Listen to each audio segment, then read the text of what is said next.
皆様こんにちは。このチャンネルはバンドメイトの一応名手がいろいろ個人的な意見や感想をつぶやいていくチャンネルです。今回は前回の動画で少し触れましたが、ZEP ツアーファイナル ZEP 羽田 2days の給仕で2024年の給仕が終わりましたので、2024年の給仕と瀬戸りを振り返ってみたいと思います。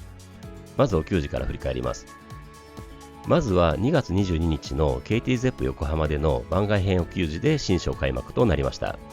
それでその後約1ヶ月後の3月20日に LINE キューブ渋谷でアコースティックお給仕が開催されます。また1ヶ月と少し後となる5月1日には東京ガーデンシアターで開催されたインキュバスジャパンツアー2024のスペシャルゲストという形で出演します。それで5月10日メイドの日に ZEP 羽田で開催された The Day of Maid 2024のお給仕ですね。またその約1ヶ月後の6月12日に EX シアター六本木でザ・ウォーニングとの対バンお給仕が開催されます。6月28日からはバメさんたちにとって初となるホールツアーが岡谷工機名古屋公会堂でのお給仕でスタートします。7月5日には大阪のフェニーチ堺で2回目のお給仕、7月14日に神奈川県民ホールでのお給仕でホールツアーファイナルとなります。それでここでお給仕は一旦お休みとなって夏フェスが始まります。まずは7月21日に灼熱の大阪舞島で開催されたジャイガンティック大阪ミュージックフェスティバル2024への出演となります。これは暑かったですね。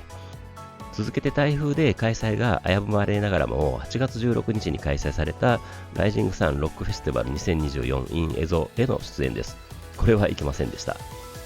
同じく台風で交通機関が大いに乱れていた翌日8月17日に開催されたサマーソニック2024東京会場への出演と続きます。ここで一旦お給仕に戻って8月30日渋谷の Spotify オーイーストで開催された番外編お給仕ミディアムインサマーですね。それで9月8日にまたフェスの蒲郡ラグーナビーチでのプレジャー 05X2024 に出演です。これが今年のフェス出演のラストでした。これも私は行けませんでした。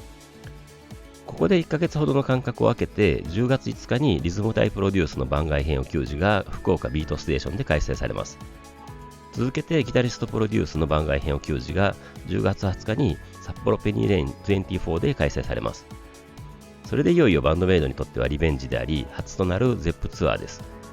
まずは11月2日に ZEP 名古屋でのお給仕で ZEP ツアーがスタートします。続けて翌日の11月3日に ZEP 大阪ベイサイドでのお給仕で一旦インターバルとなります。お給仕ではないですけど11月17日に PRS のイベントでのミンチのトークショーがありましたね。それで2024年のお給仕ファイナルとなる ZEP 羽田 2days のお給仕が11月25日と11月26日に開催されて2024年のお給仕は完遂されました。ということで番外編と名付けられたお給仕が4回、ホールツアー ZEP ツアーのツアーお給仕が7回、アコースティックお給仕が1回、メイドの日のお給仕が1回、フェス出演が4回、対バンゲストが2回の計19回でした。楽しかった記憶が蘇ります。ということで、ここからは瀬戸りを確認していきたいと思います。まず最新アルバムのエピックナラティブズについては、アルバムリリースツアーの形の ZEP ツアーがありましたので、当然全曲やってくれています。シングルリリースが早かったシャンブルスとかは昨年も結構やってますね。それで EP のアンリッシュですが、こちらも全曲やってくれています。あとシングルの火花アバウタースもきっちりやってくれてますね。アンシンワールドからはユースと Without Holding Back 以外やってくれてますが、Without Holding Back は私的にもこれまでお給仕で聴けてないので聴いてみたいですね。インスト曲が増えてきたのでかなり難しいとは思いますが。それでシングルのディファレントは5回やってますが、Don't Be Long はやってません。これも Without Holding Back と同じ感じですね。当然私も聴けていません。それでカンカラーですが、The Dragon Cries と Flying High がやられていません。この2曲は私も聴けてない曲です。The Dragon Cries はなんとなくニューヨーク公演とかに行かないと聴けないのかなって勝手に思っているのですが、Flying High はどこかでやってくれるかもと思っています。バンドマイクはまあやらないとして、グローリー、バブル、スタートオーバーの3シングルからは全てやってくれてましたね。シングルではないですが、オンセットもやってくれてます。ワールドドミネーションからは半分くらいやってくれた感じです。やってないのは、フェイト、スピリット、ロッキンミー、クラング、アライブ・オア・デッド、ハニーの5曲ですね。スピリットとロッキンミー以外は私もお給仕で聴けてないので、どこかでやってくれたらラッキーだと思っています。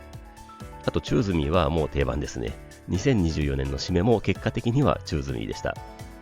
ジャストブリンギットからはパズルがやられてないのは意外ですね。あと、クロス、オーパーツ、テイクミーハイヤー、ソーフォワットがやってない感じですが、逆に結構やってくれてるなと思いました。クロス、オーパーツは私もこれまで聞けていません。オーパーツはなんとなく無理っぽいですが、クロスは絶対どこかで遭遇したいです。あと、シングルのヨーロからは、マッチレスガムはやってくれましたが、アンフェアゲームはやってないですね。ブランニューメイドからやってくれたのは、ザ・ノンフィクション・デイズと、フリーダム、ビフォー・イエスタデイ、アローンですね。他をやってくれるのはなかなか難しそうな気がしています。でもなんとなくですが、オーダーくらいはやってくれるかもと勝手に思っています。ニュービギニングからはリアルエグジスタンスだけでした。まあそんな感じでしょうね。スリルやってくれないのは少し意外ではありますね。最後、メイドインジャパンですが、これはミディアムインサマーでまさかのビッグダットを小鳩さんのアコギ弾き語りでやってくれるという奇跡がありました。このレア感はすごかったですね。はい。ということで、2024年はトータルで80曲やってくれました。エピックナラティブズリリースもあって、2023年の77曲を超えてきました。すごいですね。私は他のバンドやアーティストを追いかけたことがないのでわからないのですが、1年でこんなに曲数やるもんなんですかね。80曲も演奏して歌えるってどんな練習してるんだろうと思ってしまいます。しかもかなりの曲でアレンジ入れたりしてますし、ストイックというか、ご主人様お嬢様に対する奉仕の心というか、楽しませようとする意気込みがとんでもないと思います。私的には2022年8月17日に大阪ナンバーハッチに初帰宅してから約2年半で90曲も聴けています。でも逆に言えばまだ30曲くらいは聴けてないということでもありますので、どこかで出会えたら嬉しいなと思っています。しかし12年の活動でこの楽曲の多さはすごいと思います。しかも2025年はまだまだ新曲も出てきそうですし、こんなに質の高い楽曲をこんなにも作ってお給仕で演奏して歌えるって本当にすごいことだと思います。ということで2024年の新章開幕は終わりましたが、来年2025年は相変わらずバンメさんたちは止まることなく私たちを楽しませてくれそうですので、ワクワクドキドキしながら楽しみにして待ちたいと思います。はい、ということで今回はこれだけです。それではまた次回。